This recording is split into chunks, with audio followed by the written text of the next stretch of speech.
Welcome back to SierraCast TV. We have well, there's no easy way to put this, but a tough story to cover today. It's the death of Brian Thompson, Yeah, the CEO of United Healthcare. really just a tragic story. And I think a lot of people are kind of grappling with the sense of unease of what happened. Yeah, this is a story that has sent shockwaves through the corporate world. And I think it's a reminder that even in a bustling city like New York, vulnerability can lurk in unexpected places. Yeah, and what's especially unsettling about this is that it wasn't just some random act of violence. Right. When we look at the details emerging from news sources like CNBC, CNN, and Reuters, it really paints a picture of a calculated attack. Yeah, This was a targeted shooting in broad daylight. absolutely. It happened early Wednesday morning, just before 6145 a.m., outside the New York Hilton Midtown. Oh, wow. Thompson was on his way to address United Health Group's investor conference. It was a routine event, something that he'd done many times before, I'm sure. and it turned into a nightmare. It seems like from the evidence they've gathered so far that the gunman knew exactly when and where to find him. Right. Surveillance footage shows him lying in, almost blending into the background before he approaches Thompson from behind and just opens fire. The level of premeditation here is chilling. Witnesses even describe the gun as being silent, Wow. which adds another layer of intrigue to this whole case. A silenced weapon certainly suggests that this was a deliberate and planned attack. That's not something that we typically see in crimes of passion Right. or those random acts of violence we were talking about earlier.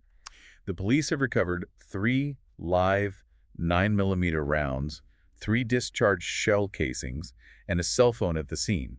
So hopefully these pieces of evidence will help investigators piece together exactly what happened. Yeah, hopefully they can start to put those pieces together. And even the escape route, I mean, that points to a level of planning here. Absolutely. After the shooting, the gunman fled on foot, then hopped on a city bike and disappeared into Central Park. It's almost like he was trying to blend in with the morning rush. Yeah, like something out of a movie. Yeah, A calculated escape that just speaks volumes about the preparation involved here. for sure. The police are doing everything they can to apprehend the suspect. They've released images, offered a $10,000 reward. But the fact that he's still out there, unidentified, really adds to the anxiety surrounding this case. It really raises questions about security measures. Yeah. How someone could carry out such a brazen attack in such a public place. It really underscores that sense of vulnerability, not just for high-profile executives, but for anyone. Yeah, it's a sobering thought. Now let's talk about Brian Thompson, the victim in all of this. He was 50 years old, a husband, a father of 2 sons.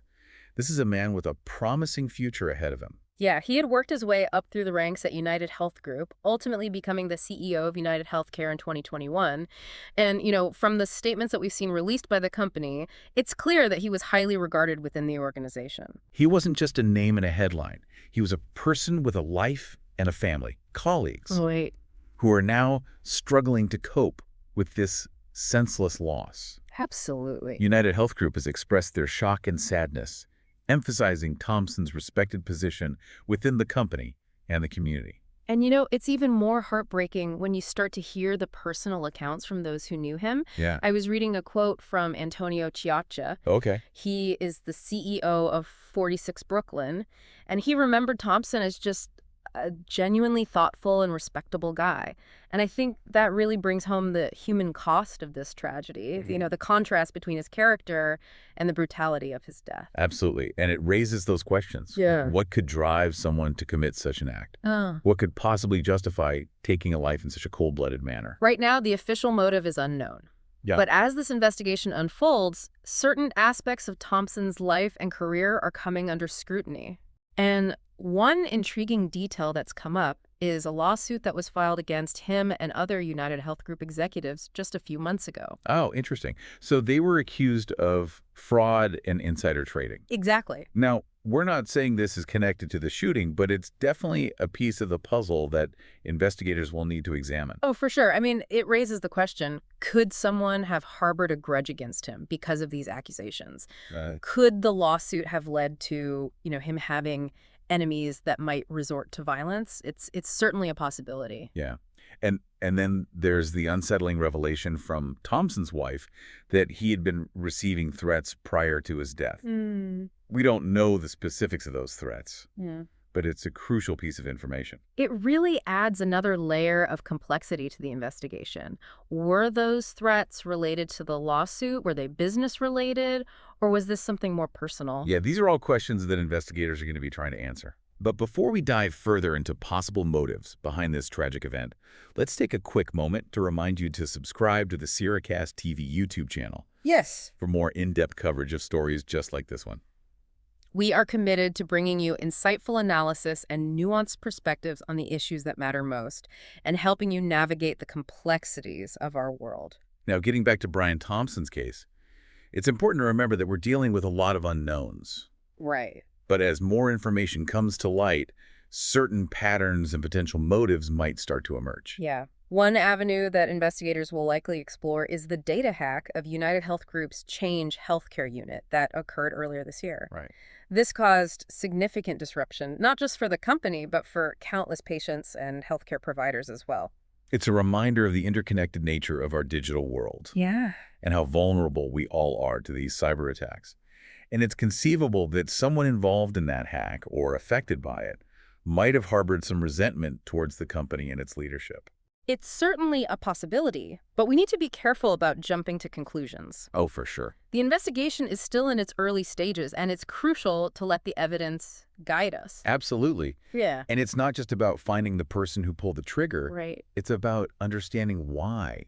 What could drive someone to such a calculated and ruthless act? This case really raises questions that go beyond just one man's death. Absolutely. It forces us to confront the potential for violence in our society, the vulnerabilities of those in positions of power, and the potential consequences of corporate decisions. It's a lot to unpack, and it's going to take time, but we're going to be following this story closely. Absolutely. And we'll keep you updated as more information becomes available. For sure. I mean, when you think about this act taking place in broad daylight in such a public area, it really underscores a sense of vulnerability, especially for those in positions of power. Yeah. And it makes you wonder if it could happen to someone like Brian Thompson. Could it happen to anyone? It's chilling thought. And it's not just CEOs who should be concerned. I mean, this event could have a ripple effect, impacting how corporations approach security measures. Oh, absolutely. Not just in New York, but across the country. Yeah, we might see a shift towards heightened security protocols, more vigilance, perhaps even a reassessment of the risks associated with high-profile events. Yeah. Companies might invest in more sophisticated surveillance systems, increase their security personnel, and implement stricter access controls. It's a sad reality, but this tragedy could be a wake-up call for a lot of organizations. To reevaluate those security measures and take steps to protect their employees. Exactly. And their executives. And it's not just about physical safety either.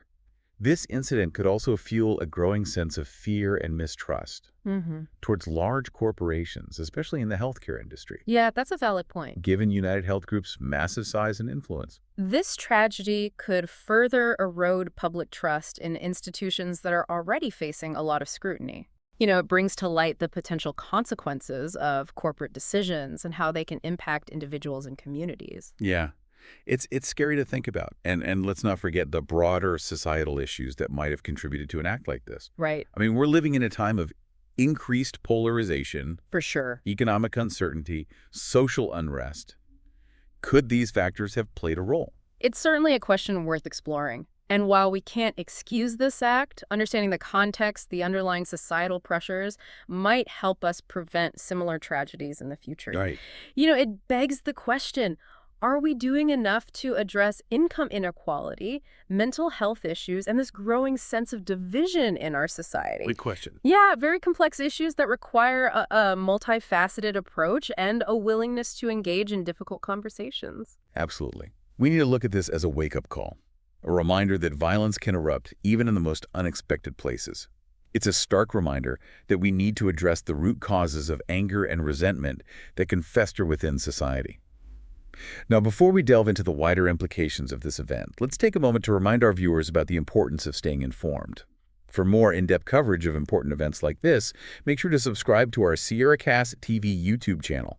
We're your source for insightful analysis and compelling discussions on the issues that matter most.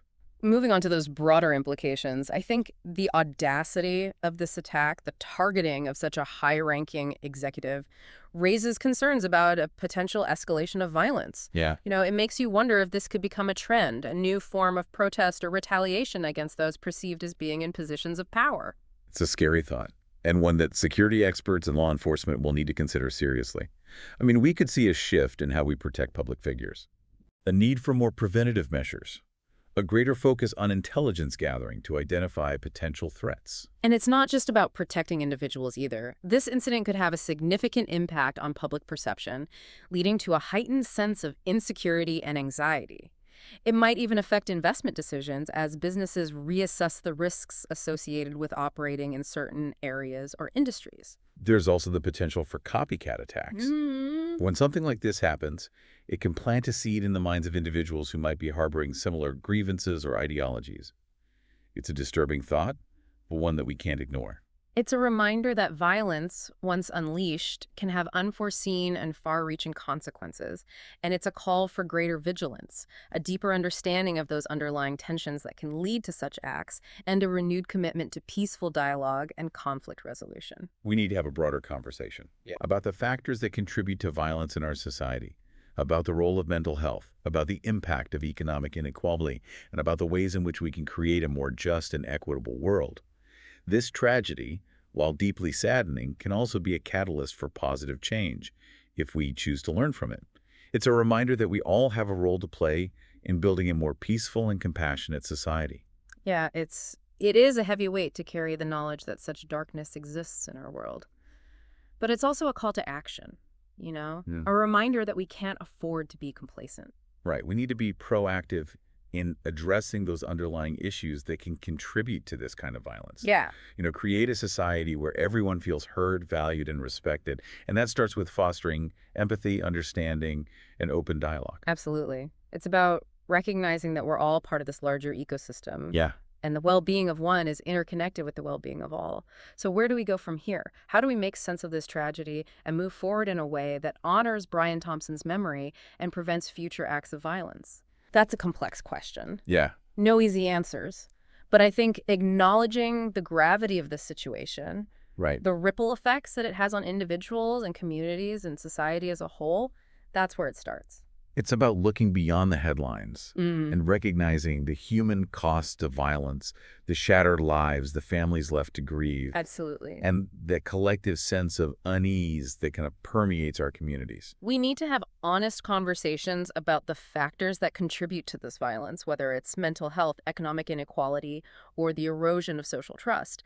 Invest in programs that support mental health and well-being, that address poverty and inequality, that foster a sense of community and belonging. And perhaps just as importantly, we need to be mindful of our own words and actions. Yeah. Challenge hateful rhetoric and prejudice whenever we encounter it. Create a culture of respect and understanding where differences are valued and conflicts are resolved peacefully. It's about remembering that words have power.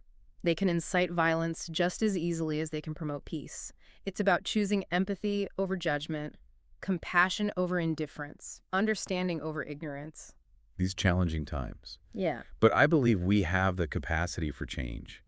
We have the power to create a world where violence is not the answer, where dialogue and understanding prevail.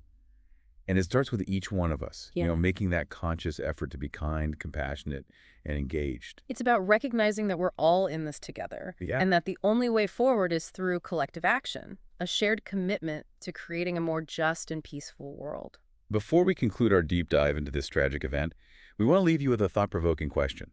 What does this event say about the state of our society? About the pressures faced by those in positions of power? About the potential for violence to erupt in seemingly safe and predictable environments? These are questions that deserve careful consideration.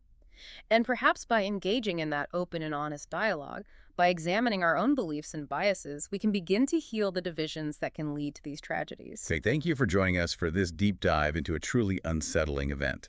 We hope that by exploring the facts, the possible motives, and the wider implications, we've shed some light on this complex and tragic story. We also want to remind you that SierraCast TV is your source for news and entertainment. So make sure to subscribe to our YouTube channel for more in-depth coverage of important events just like this one.